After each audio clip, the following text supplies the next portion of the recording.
research in the history. We really use this to translate it into a jewelry piece. For example, this one was found on the tomb of the Lord of Sipan. It's a really nice sculpture, and it's a spider.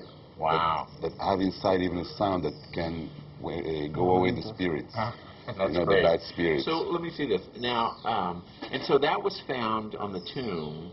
The Lord of Sipan. And that would have been around the 1500s or prior to that? No. It will be probably from the 800 or 700. Oh, wow. Well, it's gorgeous design. Oh, I love the fact that it rattles. That's great. And what is all of this made of? Everything is made gold, 18 karat gold. 18 karat gold. So this is really fine jewelry. We have the privilege here to have the best, one of the best golds in the world, and the ability to process it. Yes. So what we do is really to put the gold in a level that we can shape by our great artisans, everything handmade to its true inspiration final piece. The masks are something that I think of as being Peruvian. But what's the history of these masks, especially this one right here, which seems very unique in itself? Exactly. The Tumi is a very famous piece. You can see it all over in every advertisement of Peru. The Tumi is a knife. It's actually a ceremonial knife that they use for sacrifices, for medical procedures. The first surgeries, the history of the surgery of the Inca culture started with this knife. Fantastic. Yes. Wow. Are these pieces that I'm looking at, or are they made on an assembly line? How are these pieces made? Everything that you see here, every single piece is handmade. We have the best handcrafters in the world working this. They follow in, I think, for centuries. And people working with us, they have really the skills to work this gold, to achieve this level of perfection. We are getting into a process to make these historical pieces fused with the modern tendencies. So we are launching a new line of production which includes high-value diamonds inside, and sapphires. And for example, the brilliance. Yes. In los ojos. The diamonds in the eyes. Diamonds in the eyes. Nice. The Inca doesn't have it. So it's really wonderful that you're bringing this into this century and having it be relevant now with all these beautiful pieces. Thank you so much for bringing them here and showing them to us. Be sure to check out our website for more information.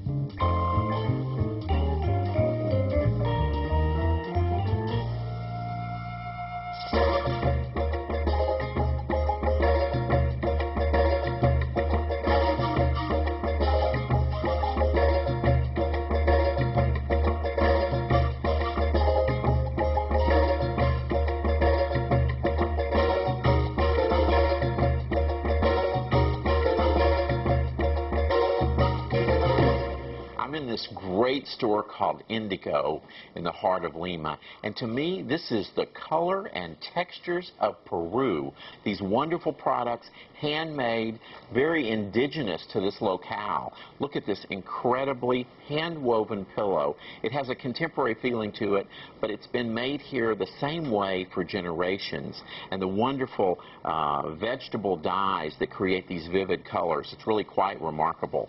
Now, these seed balls, I think, are fabulous. Look at the colors of this. Now, with most things here in Peru, there's a little superstition tied to this. This is made out of guaruro seeds, which are thought to bring good luck. The black and red seeds are for men, while the solid red seeds are for the ladies. Notice these great decorative bowls. Of course, these have a historic reference in the founding of Lima. They go back to Spain and the bulls of Spain. Isn't this wonderful? Now, the thing we hear most commonly about Peru is the alpaca. And there are beautiful products here woven out of alpaca. This feels like cashmere. It's actually beautiful. There's lots of different ways in which alpaca is used.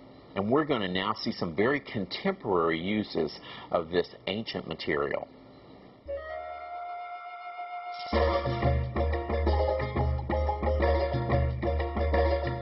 Alpaca was called the fiber of the gods by early Peruvians, and while alpaca may be a textile of old, designers have been busy making it new again.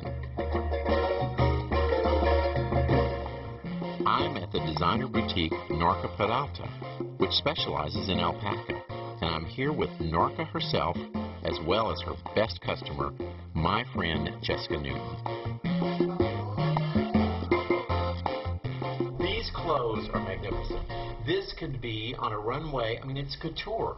Yes, it has been in a runway in Paris 2 months ago. Oh, it actually really? was. Yes. Oh, fantastic. Congratulations. Gracias. Es una fantastic. fina alpaca. And it's beautiful alpaca, but then there's all of these other elements, the feathers, the jewels. I mean, it's gorgeous, and even to something this simple, Yes. which is magnificent. And this is all in natural colors Yes. with no dyes. Yes. So what a gorgeous coat. This would be a classic coat to have. Yeah, it's a must. Yeah. You have a coat of alpaca. And now, Jessica, if you were to buy one thing in here, Only one. I don't Only think you one. could do that. But if you were to buy one thing today, what would it be? Of course, black. Black. Yes. Oh, fantastic. Yeah, this one. I believe this one is Hand wonderful. that to me and let me help you into it. As a Southern gentleman. Oh, that is so Yeah. gorgeous and dramatic on you. Very dramatic. And you're the right girl for it, let me tell you.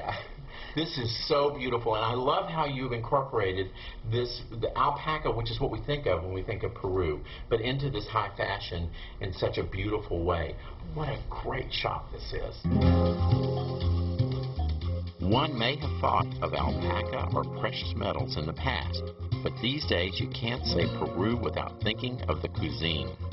In 2006, Peru earned itself the title of Gastronomic Capital of the Americas, and it's not hard to see why. Sandra, what a wonderful lunch that was. That was so good. I'm with Sandra Plebisani here in Lima, Peru, where I've just had the most incredible Italian lunch, and it's now time for dessert. Tell me the name of your restaurant. La Trattoria in Lima, Peru. Oh, fabulous. What a great lunch. And I want to know, how did you get into dessert? My career is a graphic designer, and I'm a self-made pastry chef, so I combine my desserts with like graphic.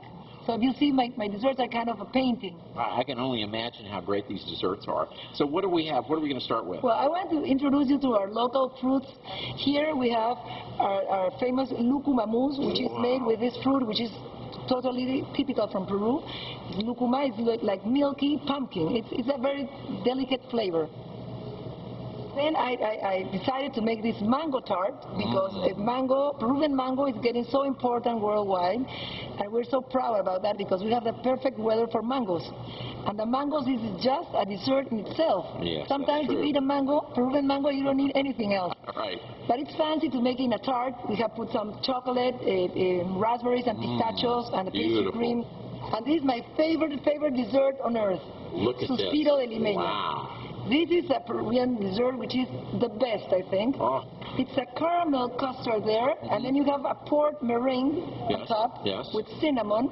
And I put all these cookies and designs I make, but it's called Suspiro de Limeña, which means the girl from Lima when she sighs. So it's so delicious, it's like a sigh. That's great. Like a sigh. I love that. So it's my favorite, and it's part of like a flagship dessert for Peru.